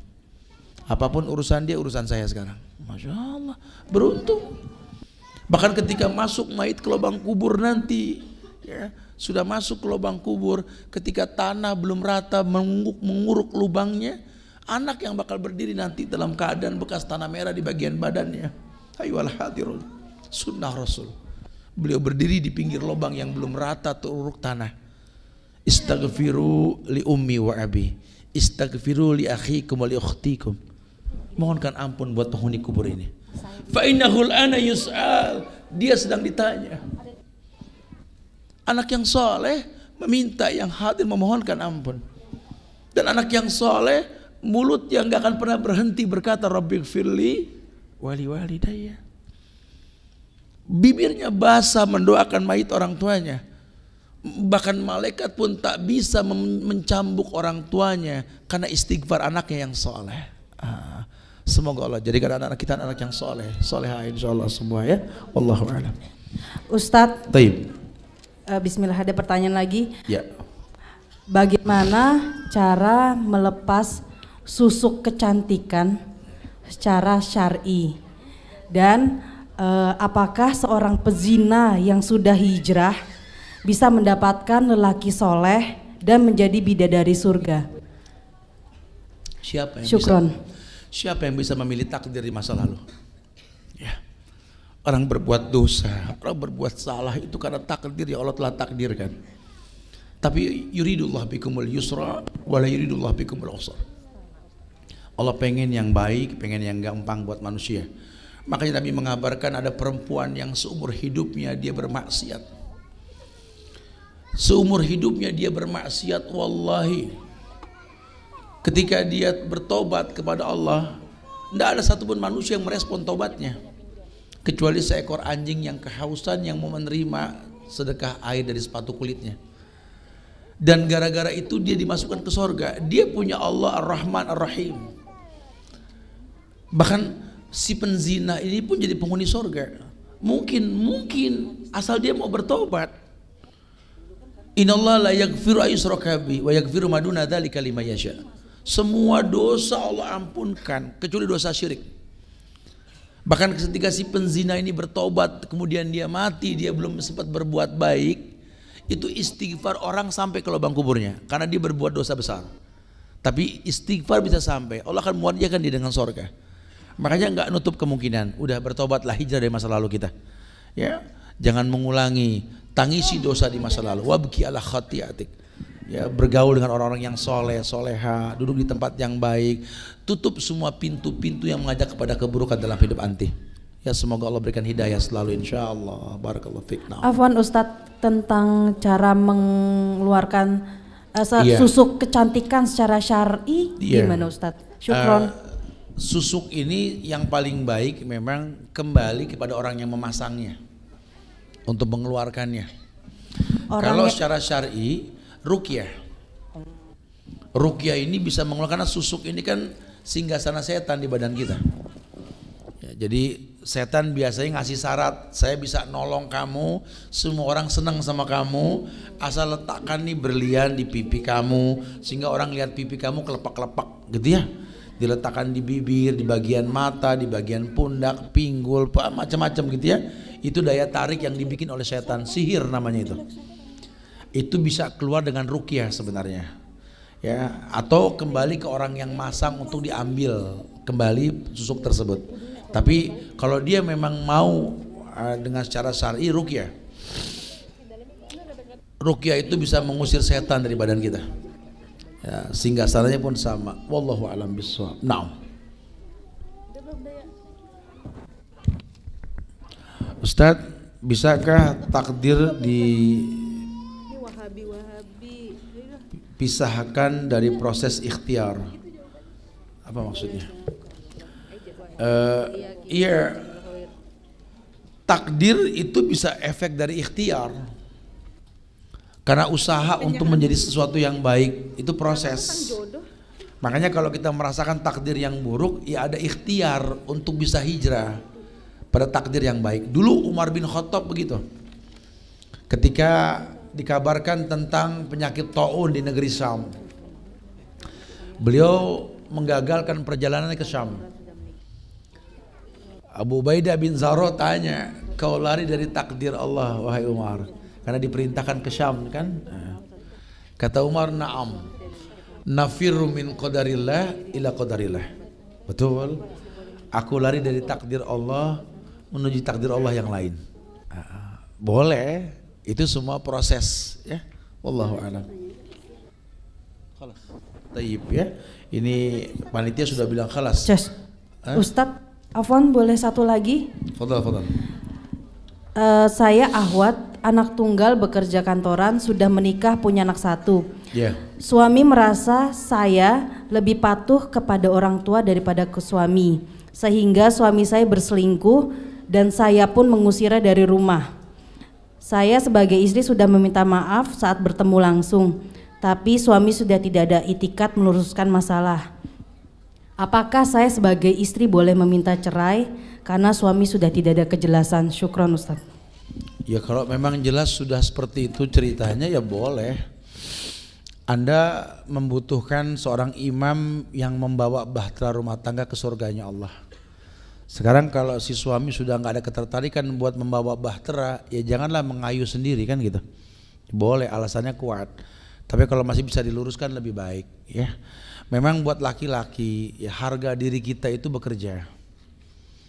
Ya jangan sampai Anda jadikan bidadari surga Anda itu bekerja. Ya, kemudian sudah istri kerja, Anda berusaha selingkuh atau pengen poligami lagi. Aduh, masya Allah. Kalau di negeri-negeri Islam itu memang betul-betul ditegakkan rumahku surgaku itu, yang namanya rumah tuh isinya bidadari. Bidadari dijamin, dicukupin, dibelikan rumah, diberikan nafkah. Lelaki yang belanja ke pasar, udah perempuan jadi madrasah sudah. Nah di kita ini agak susah. Ya kita menikah dengan orang yang sedang bekerja dan kitanya nggak bekerja, ya harga diri. Makanya wajar kalau istri itu kadang-kadang lost control ketika emosi, dia bisa mengatur suaminya. Kenapa? Karena dia merasa income-nya lebih besar. Makanya nikah dengan yang sekufu. Ya supaya ada dialog baik ke depan. Kalau Anda nggak pengen menikah sama orang yang kaya, bekerja, Andanya juga harus pekerja yang betul-betul semangat, workaholic ya, betul-betul pekerja yang keras supaya nyambung obrolannya. Khawatirnya seperti ini. Nah buat si akhwat ini, ya kalau memang udah begitu nggak ada kejelasan, ya udahlah laporkan ke panitra sebelum ke KUA, nanti ada nasihat dari mereka. Kalau didudukin memang sudah nggak ketemu, wallahi pisah merupakan solusi. Semoga Allah jaga rumah tangga anti insyaallah ya. Insyaallah mudah-mudahan manfaat yang disampaikan. Ini minta maaf nggak kebaca semua. Mudah-mudahan pembahasannya hampir mirip dengan yang ditanya ya. Minta maaf kalau ada kekurangan, kesempurnaan hanya milik Allah. Kita tutup dengan kafaratul majlis. Subhanakallahumma bihamdika asyhadu an la ilaha illa anta astaghfiruka wa atubu ilaik. Assalamualaikum warahmatullahi wabarakatuh.